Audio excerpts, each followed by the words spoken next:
সংগ্রামী আমির জননেতা জনাব ডাক্তার শফিকুর রহমান এমপি, জননেতা ডাক্তার শফিকুর রহমান এমপি,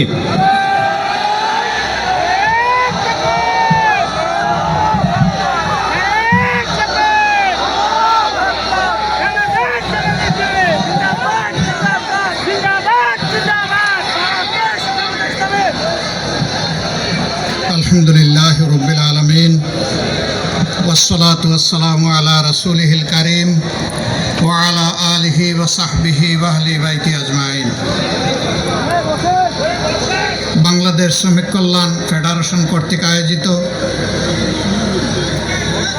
মহান আন্তর্জাতিক শ্রম দিবস উপলক্ষে আজকের এই বিশাল সমাবেশের সম্মানিত সভাপতি, শ্রমিক কল্যাণ ফেডারেশনের নবনির্বাচিত সভাপতি, বিশিষ্ট আইনজীবী জনাব আতিকুর রহমান, মঞ্চে বসা সম্মানিত নেতৃবৃন্দ, আমার সামনে উপস্থিত শ্রমিক বন্ধুগণ, গণমাধ্যমের সম্মানিত ভাই ও বোনেরা,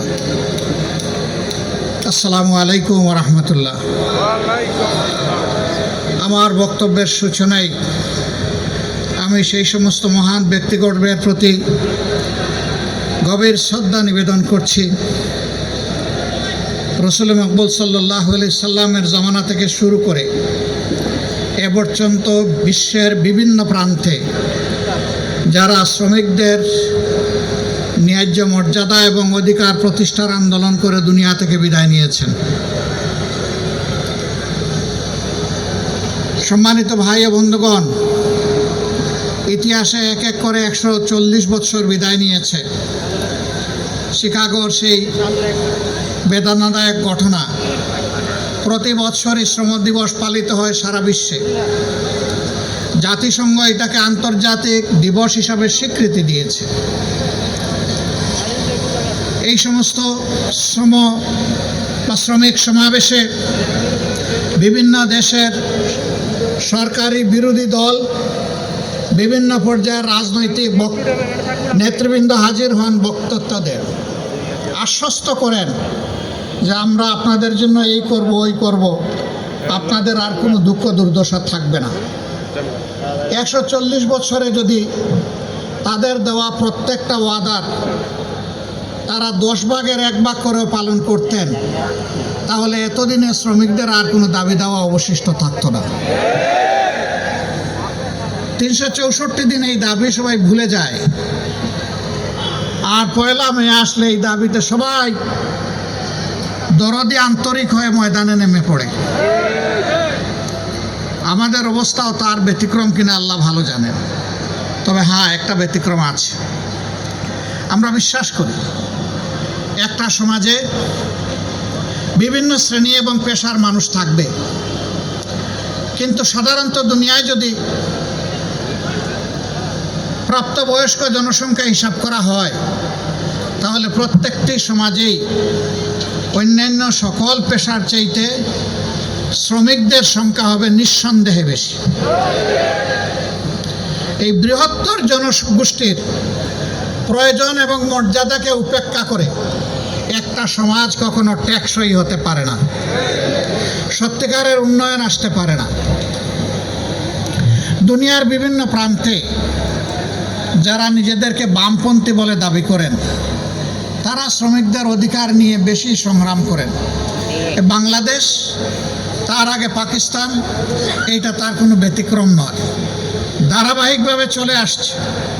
আমরা কি দেখি, যখনই কোনো ইস্যু আছে এই সমস্ত নেতা নেত্রীরা সামনে এসে দাঁড়ায় যায়,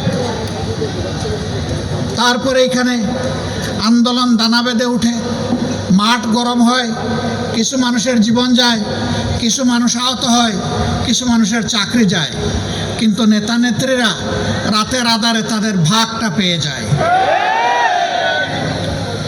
তাদের ভাগ পেয়ে তারা সন্তুষ্ট হয়ে যায়। তখন গড়ে ওঠা আন্দোলনকে তারা ব্ল্যাকমেইলিং করে। এইভাবে যুগ যুগ ধরে নেতা নেত্রীর কপালের পরিবর্তন হলেও সাধারণ শ্রমিকদের ভাগ্যের কোনো পরিবর্তন হয়নি। তারা আবার শ্রেণী সংগ্রামের আওয়াজ তোলেন, তারা বলেন শ্রেণী শত্রু খতম করতে হবে। শত্রু কারা? শত্রু হচ্ছে মালিক পক্ষ। আচ্ছা, মালিকও যদি না থাকে তাইলে শ্রমিকটা কাজ করবে কোথায়? আমরা ওই খতমের রাজনীতিতে বিশ্বাসী না। আমরা পারস্পরিক শ্রদ্ধা, মর্যাদা, ভালোবাসার রাজনীতিতে বিশ্বাসী। আমরা বিশ্বাস করি মালিক যদি শ্রমিকের উপর ইনসাফ করে, শ্রমিক তার সমস্ত যোগ্যতা উজাড় করে মালিককে সহযোগিতা করবে, কাজ করবে। কিন্তু মালিক যদি শ্রমিককে ঠকায় তাইলে স্বাভাবিকভাবেই ছায়ার দিকে পা তুললে ছায়াও কিন্তু পা তুলে। তখন আর ওই শ্রমিক বন্ধুটি, ভাইটি, বোনটি তার সমস্ত যোগ্যতা উজাড় করে ওই মালিকের জন্য কিছু করবে না। এতে উভয়ে ক্ষতিগ্রস্ত হবে। আমরা কারোই ক্ষতি চাই না, আমরা চাই তাদের মধ্যে সমন্বয়। আজকে বাংলাদেশের 16 কোটি, 18 কোটি, 20 কোটি বিভিন্ন জন বিভিন্ন কথা বলেন। তার মধ্যে বিশাল অঙ্গন জুড়ে শ্রমিকদের পদচারণা শুধু দেশের ভিতরে নয়, বাইরেও বটে। আজকে তো দেশের ভিতরের শ্রমিক ভাই বোনদের জন্য আমরা কথা বলছি, বাইরের যারা তারাও তো আমাদের ভাই বোন, তাদের জন্য কথা বলবে কে? সামান্য রুটি রুজির আশায়, একটু আশ্রয়ের আশায়, একটু ভাগ্য পরিবর্তনের আশায় এরা জীবনের ঝুঁকি নিয়ে সমুদ্রে নৌকার উপর চড়ে বসে। তারপরে কোনো একটা ঢেউ এসে তাদেরকে সমুদ্রের পেটে হজম করে ফেলে। আর কেউ ভাগ্যবশত চলতে চলতে, দুলতে দুলতে কোনো সুরত যেখানে গিয়ে পৌঁছতে চায় সেই বন্দরে ভিড়ে।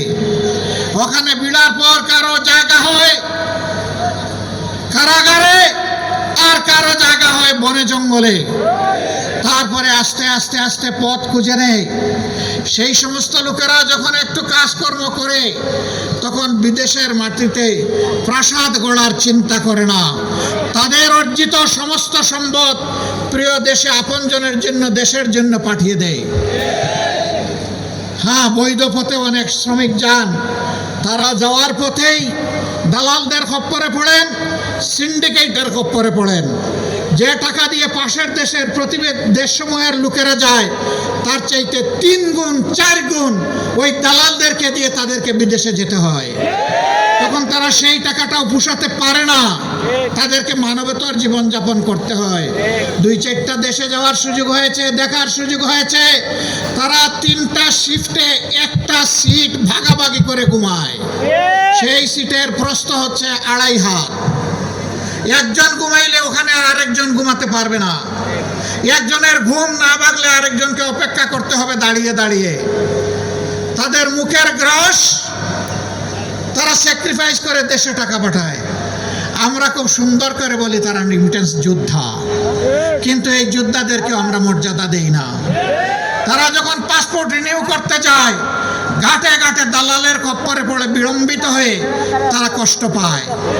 বছরের পর বছর যায়, সেখানে মিশন আছে, হাই কমিশন আছে, সেখানে আমাদের এমবাসি আছে, বড় বড় কর্মকর্তা কর্মচারীরা আছেন, কিন্তু আমাদের এই ভাই বোনদেরকে সেখানে ভোগান্তি পোহাতে হয়।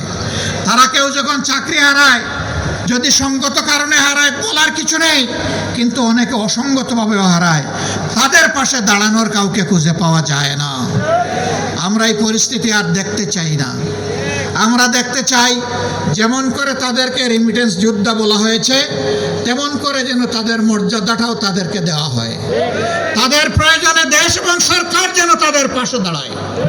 যদি ওই সমস্ত এমবাসি এই কাজ না করতে পারে, ওখানে এমবাসি থাকারই কোনো প্রয়োজন নেই। এমবাসি কার জন্যে? এমবাসির কিছু কর্মকর্তা কর্মচারীকে লালন পোষণ করার জন্য নয়। এমবাসি ওখানে দেওয়া হয়েছে দেশের জনগণের স্বার্থকে সেখানে রক্ষা করার জন্য। সম্মানিত ভাইয়েরা,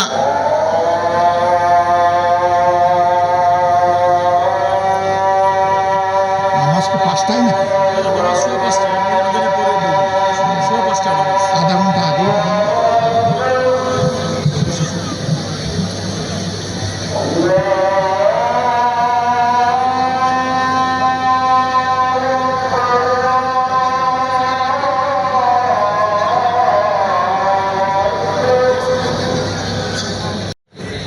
এই জন্য আমরা আর কথা বাড়াবো না, আমি ওই দিক থেকে সরে আসলাম।